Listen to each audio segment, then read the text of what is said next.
시온의 대로 이런 제목으로 함께 말씀을 대하겠습니다. 우리가 시편 84편을 대합니다. 84편은 굉장히 아름다운 그런 시입니다.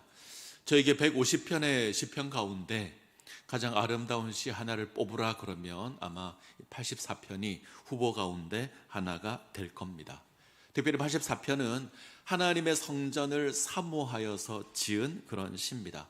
하나님의 성전을 사모하여 지은 시인데 그 사모함이 너무 지나쳐서 병이 날 정도로 하나님의 성전을 사모합니다. 자, 1절과 2절을 한번 보죠. 1절, 2절 같이 읽겠습니다.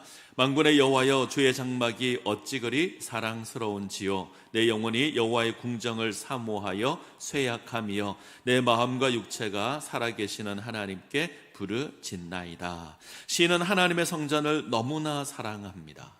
얼마나 사랑하냐면 하나님의 성전을 사랑하는 그 마음이 너무 강하여서 병이 날 정도로 내 몸이 쇠약해졌다, 이렇게 고백합니다.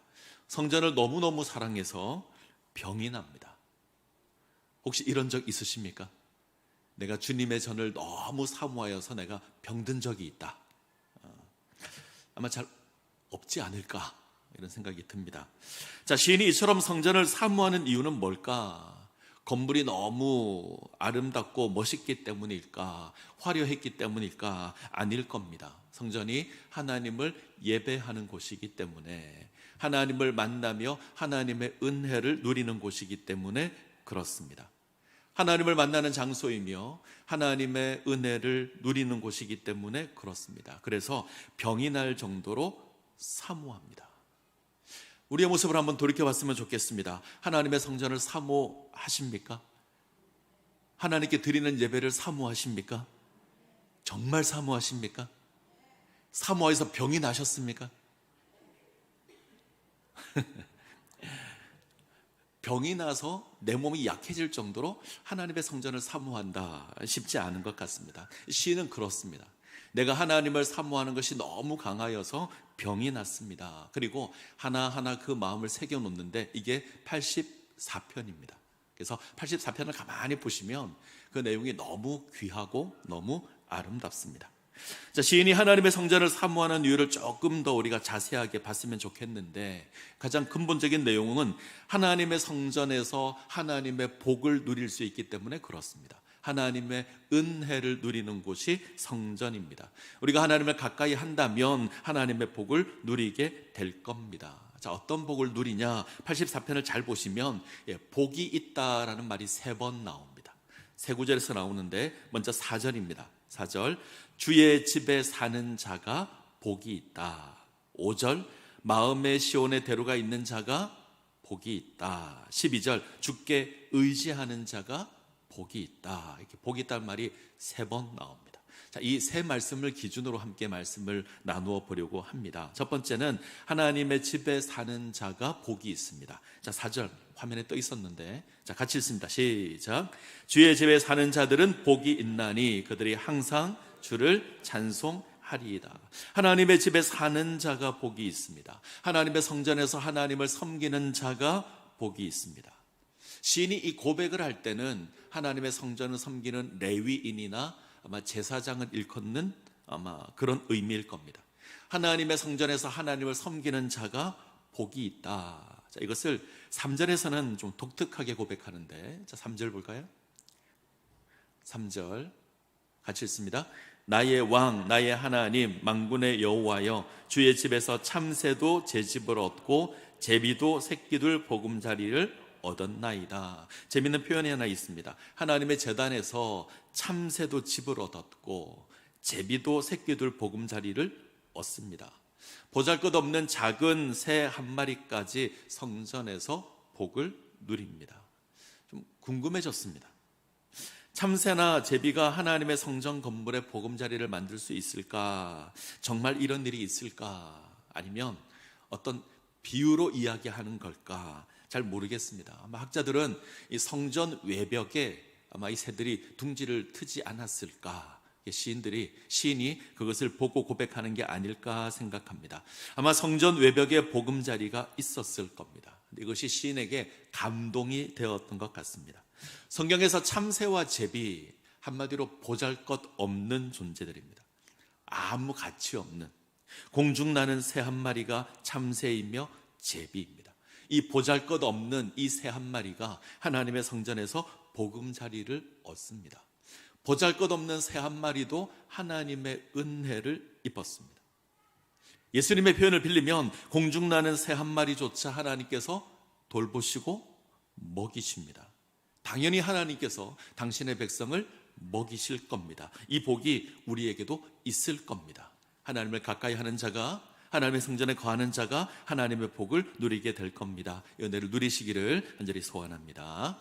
자, 두 번째 복은 마음에 시온의 대로가 있는 사람이 복이 있습니다.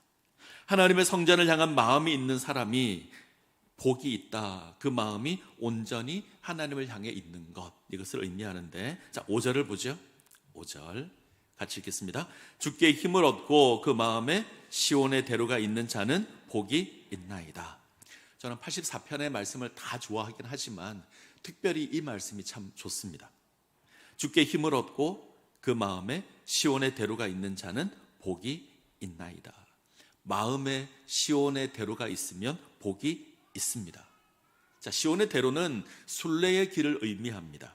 하나님의 성전을 사모하는 마음으로 순례의 길을 걷고 있습니다. 공동번역은 하나님께 힘을 얻어 순례의 길을 걷는 자가 복이 있다, 이렇게 번역을 했습니다.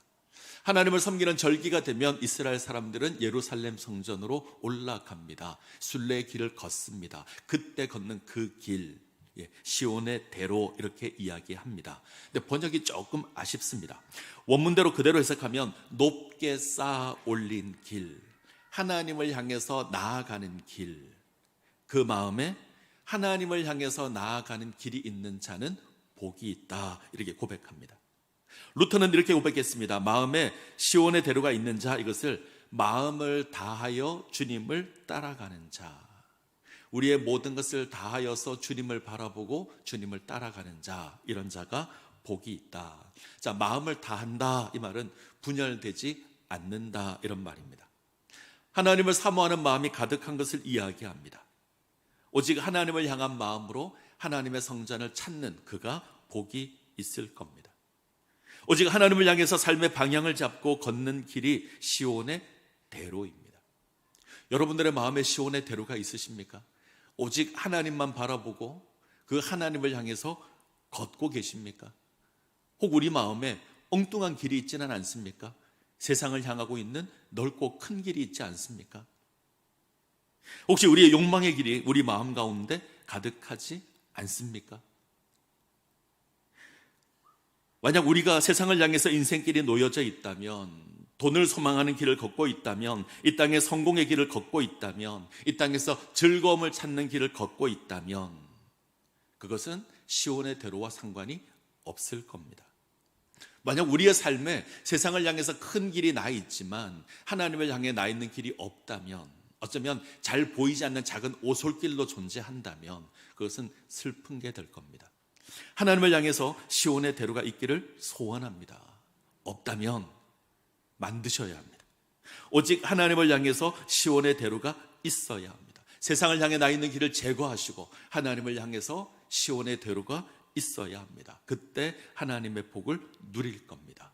자, 그 복을 한번 보죠. 6절, 7절입니다. 6절, 7절 같이 읽습니다. 그들이 눈물 골짜기로 지나갈 때에 그곳에 많은 샘이 있을 것이며 이른 비가 복을 채워 주나이다. 그들은 힘을 얻고 더 얻어 나아가 시온에서 하나님 앞에 각기 나타나리이다. 이 시온의 대로가 의미하는 건 평안한 길을 말하는 건 아닙니다. 어쩌면 그 길은 고난의 길이고 눈물의 길입니다. 눈물 골짜기가 있습니다. 원문 그대로 해석하면 박하의 골짜기가 있습니다. 아마 이 박하의 골짜기라고 불리는 지명이 있었던 것 같습니다. 이걸 해석하면 눈물의 골짜기. 예루살렘으로 올라가는 어느 지점에 이 골짜기가 있었던 것 같습니다. 고난 가득한 골짜기가 있습니다. 그래서 사람들이 눈물의 골짜기, 박하의 골짜기 이렇게 불렀습니다. 근데 우리가 그 길을 걸을 때, 힘겹고 어렵고 고난의 길이지만 우리가 그 길을 걸을 때 하나님께서 그 길을 축복의 길로 바꾸실 겁니다. 그들이 눈물 골짜기로 지나갈 때에 그곳에 많은 샘이 있을 겁니다. 하나님께서 많은 샘들을 허락해 주실 겁니다. 하나님께서 이런 비를 내려 주실 겁니다. 우리가 그 길을 걸어가면 하나님의 놀라운 축복이 주어지게 될 것이고 우리 주변에 많은 사람들이 그 복을 함께 누리게 될 겁니다. 우리가 세상에서 하나님 예배하는 것 쉽지 않습니다. 이 세상에서 하나님을 찾고 하나님을 예배하는 것 결코 쉽지 않습니다. 어쩌면 고난이 있고 어쩌면 슬픔도 있을 겁니다. 사망의 엄침한 골짜기가 있을 겁니다. 그런데 우리가 그 길을 걸으면 하나님께서 그 길을 복되게 하실 겁니다. 하나님 앞에 우리를 세우실 겁니다. 기쁨으로 하나님 예배하게 하실 것이고 많은 사람들이 우리로 말미암아 우리가 걷는 그 길로 말미암아 하나님의 은혜를 누리게 될 겁니다. 이 은혜를 누리시기를 간절히 소원합니다. 자, 세 번째, 하나님을 의지하는 자가 복이 있습니다.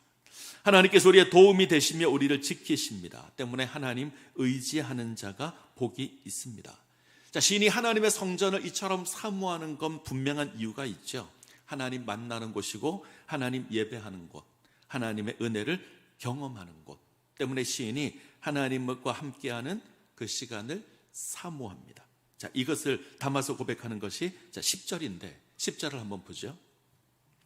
10절 같이 읽습니다. 주의 궁정에서 한 날이 다른 곳에서 첫날보다 나은 즉 악인의 장막에 사는 것보다 내 하나님 성전 문지기로 있는 것이 좋사오니 하나님의 궁정에서 보내는 하루가 다른 곳에서 첫날보다 낫습니다. 세상에서 첫날을 보내며 즐기는 것보다 하나님을 예배하는 하루가 좋습니다. 아멘. 정말 그러십니까? 유진 피터슨이 번역을 아주 재밌게 했습니다. 화면 한번 볼까요? 주님의 집, 이 아름다운 예배 처소에서 보내는 하루가 그리스 해변에서 보내는 첫날보다 낫습니다. 성전에서 예배하는 하루가 지중해 그리스 해변의 첫날을 보내는 것보다 더 좋다. 잘 느낌이 안 오시죠? 그 포카리 스웨트인가 하는 그 이온 음료 광고를 보면 파란 바다가 있고요, 파란 하늘에 하얀 집들이 있는 광고 화면이 있습니다. 너무너무 예쁜 곳이 있는데 그곳이 지중해 해변, 이 그리스 해변입니다. 자, 그곳에서 첫날을 보내는 것보다 장신제일교회 예배당에 나와서 하루 예배하는 게 훨씬 더 좋습니다. 아멘. 아멘. 어기시면 안 됩니다. 그리스의 첫날보다 하나님 예배하는 하루가 좋습니다. 이 시인의 고백이에요. 악인의 장막에서 세상을 즐기는 것보다 하나님의 성전 문지기로 사는 것이 더 좋다. 이 고백이 우리 가운데 있기를 소원합니다. 우리가 하나님의 궁정에 있는 하루가 세상의 첫날보다 귀한 것, 이것이 하나님의 은혜를 누리는 유일한 방법이어서 그렇습니다. 세상에 사는 것은 하나님의 은혜를 누리지 못합니다. 하나님의 전에 하나님을 예배할 때 하나님의 은혜를 누릴 겁니다. 하나님의 궁정에 살면서 하나님 예배할 때 그때 하나님을 누릴 겁니다. 그리스 해변에서 첫날을 보낸다고 해서 하나님의 은혜를 누리는 것이 아니기 때문에 그렇습니다. 자, 11절을 보죠. 11절 같이 읽습니다. 여호와 하나님은 해요 방패이시라. 여호와께서 은혜와 영화를 주시며 정직하게 행하는 자에게 좋은 것을 아끼지 아니하실 것임이니이다. 하나님께서 우리의 해가 되시고 우리의 방패가 되십니다. 자, 해, 성경에서 태양이 의미하는 건 생명의 근원이라는 겁니다. 하나님께서 우리 생명의 근원이 되십니다. 세상이 우리 생명의 근원이 되는 것이 아닙니다. 하나님께서 우리 생명의 근원이 되십니다. 우리를 창조하시고 우리를 구원하시고 우리를 세워가시는 생명의 근원이 되시는 분이 우리 하나님이십니다. 방패가 의미하는 건 보호한다 이런 말입니다. 하나님 우리의 보호자가 되십니다. 세상이 우리를 보호하지 않습니다. 돈이 우리를 보호하는 것이 아닙니다. 세상의 권세가 우리를 보호하지 않습니다. 하나님께서 우리의 보호자가 되십니다. 하나님께서 우리 생명의 근원이 되시고 하나님께서 우리의 보호자가 되십니다. 우리가 하나님 예배하면, 우리가 하나님의 궁정에 나와 기쁘게 하나님을 예배하면 하나님께서 이 은혜를 주실 겁니다. 우리 생명이 새롭게 될 것이고 하나님께서 지키시는 놀라운 복을 누릴 겁니다. 은혜를 누리시기를 간절히 소원합니다. 한 가지만 더 생각했으면 좋겠습니다. 제가 84편을 묵상하면서 고민이 생겼습니다. 사실 이전까지만 하더라도 그냥 이렇게 참 아름다운 시다 이렇게 생각했는데 이번에는 좀 달랐습니다. 84편을 이렇게 너무 편하게 봐도 될까 하는 고민이 생겼습니다. 너무나 아름다운 신앙의 고백이 담겨 있는 것이 84편인데 이 84편을 지은 시인은 이 시를 언제 지었을까? 언제 불렀을까? 제가 그 고민을 했습니다. 평안할 때 이 찬양을 불렀을까? 하나님을 예배하는 그 은혜의 자리에서 이 찬양을 불렀을까? 제가 말씀을 묵상하다가 아닌 것 같다 이런 생각이 들었습니다. 자, 표제를 한번 보죠. 제목입니다. 1절 위에 있는 제목. 자, 자막 없습니다. 우리 성경을 보죠. 같이 읽습니다. 고라 자손의 시, 인도자를 따라 기띔에 맞춘 노래. 우리가 주목해야 될 것은 이 시가 고라 자손의 시입니다. 시편에 여러 편이 있습니다. 고라 자손의 시. 자, 먼저 고라 자손을 생각해 보죠. 고라 자손은 성전을 섬기는 레위인이고요, 찬양대원입니다. 우리가 말하는 성가대원입니다. 예배를 섬기는 자이고 성전의 문지기입니다. 성전 문지기가 보잘것없다고 생각하지 마십시오. 대단한 권세를 가진 겁니다. 성전을 관리하는 아주 귀한 직분입니다. 자, 고라의 자손은 이런 사람들입니다.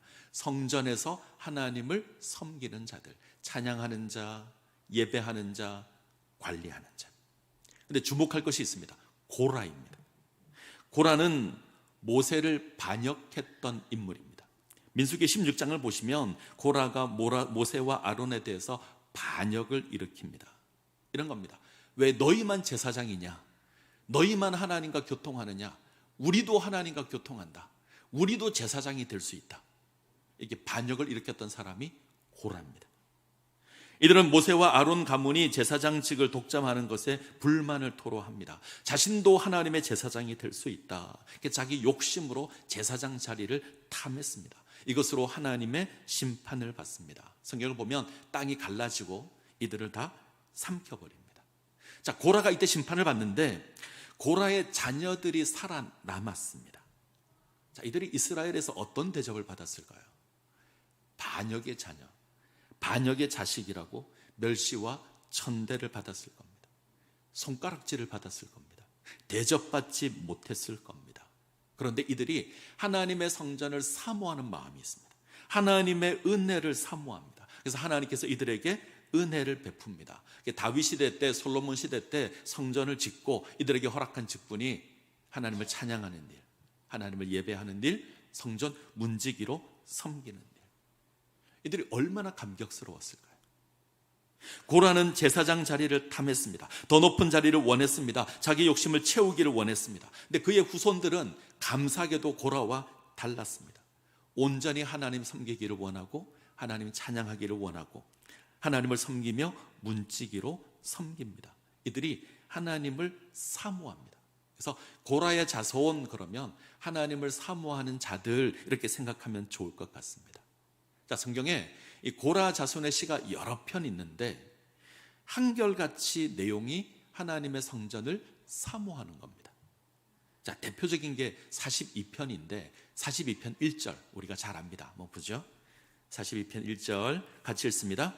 하나님이여 사슴이 시냇물을 찾기에 갈급함 같이 내 영혼이 주를 찾기에 갈급하니이다. 잘 아시죠?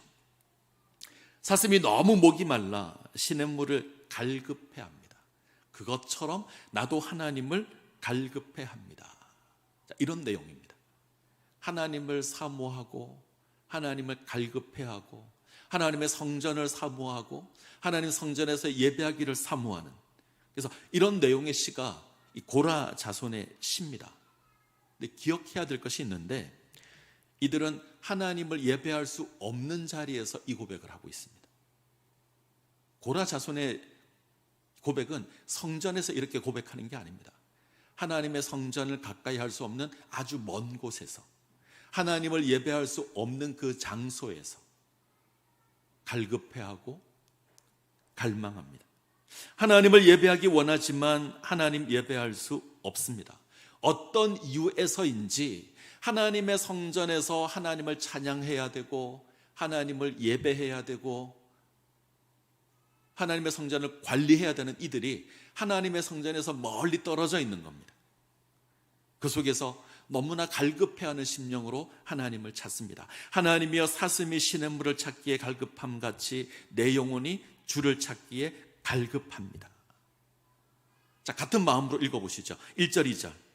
만군의 여호와여 주의 장막이 어찌 그리 사랑스러운지요. 내 영혼이 주의 궁정을 사모하여 쇠약하며 내 마음과 육체가 살아계시는 하나님께 부르짖나이다. 이게 지금 하나님의 성전에서 고백하는 게 아닙니다.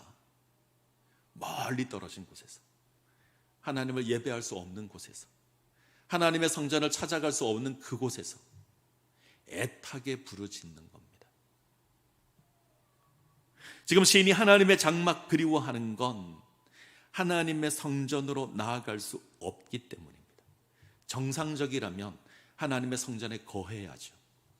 하나님을 찬양해야 되고 예배해야 되고 성전을 관리해야 됩니다. 근데 그럴 수 없습니다. 그래서 병이 났습니다. 참새와 제비도 하나님의 성전에서 보금자리를 얻는데 지금 시인은 아닙니다. 먼 외국 땅의 포로로 잡혀와 있습니다.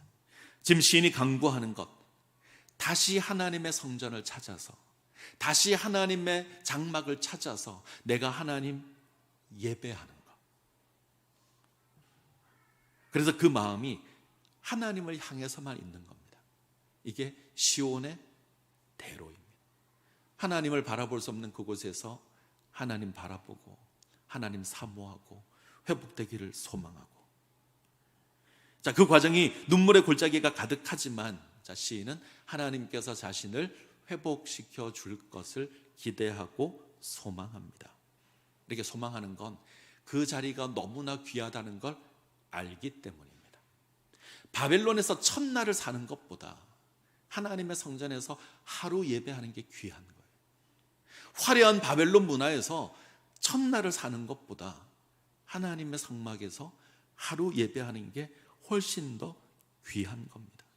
이방 땅에서, 하나님 알지 못하는 저 세상에서 첫날을 사는 것보다 하나님의 성전에서 하루를 섬기고 하나님의 성전 문지기로 있는 것이 더 좋은 겁니다. 저는 이 고백이 우리 가운데 있기를 소원합니다. 저는 84편의 고백이 우리의 고백이 되었으면 좋겠습니다. 우리는 하나님 예배하는 자리에 있어야 합니다.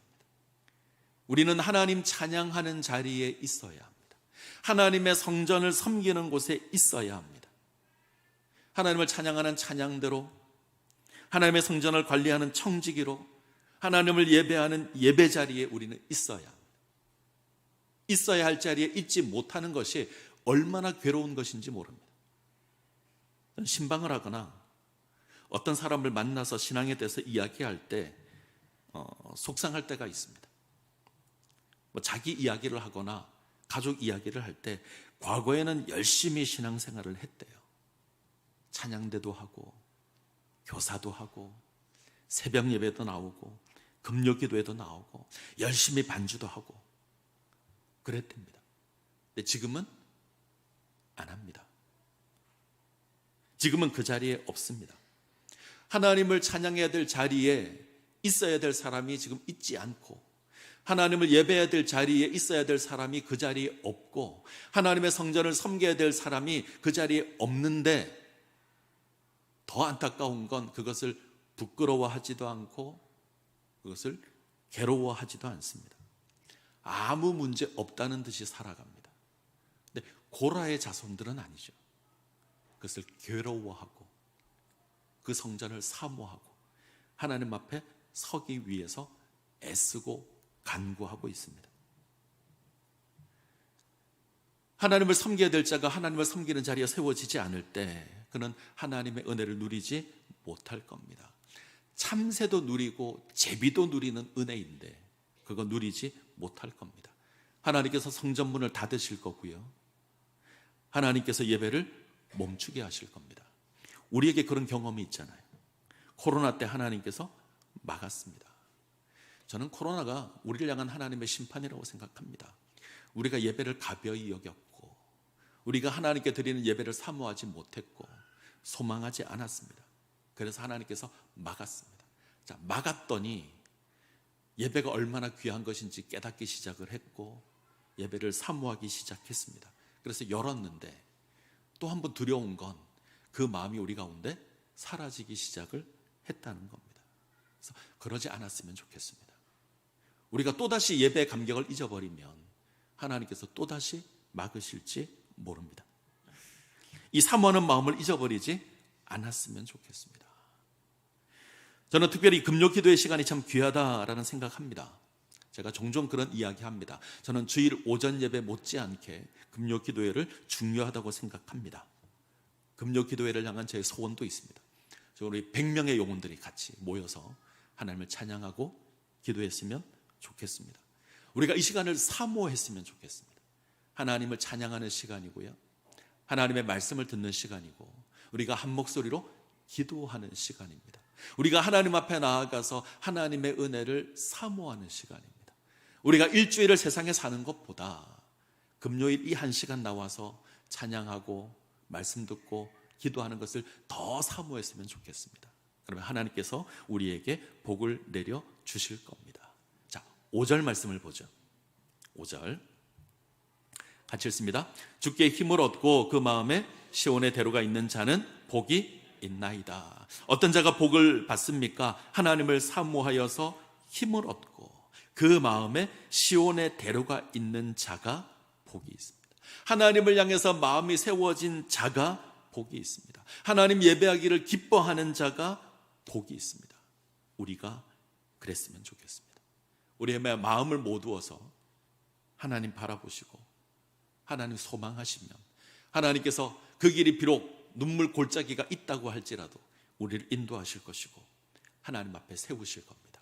하나님 예배하게 하실 겁니다. 이 은혜를 누리시기를 간절히 소원합니다.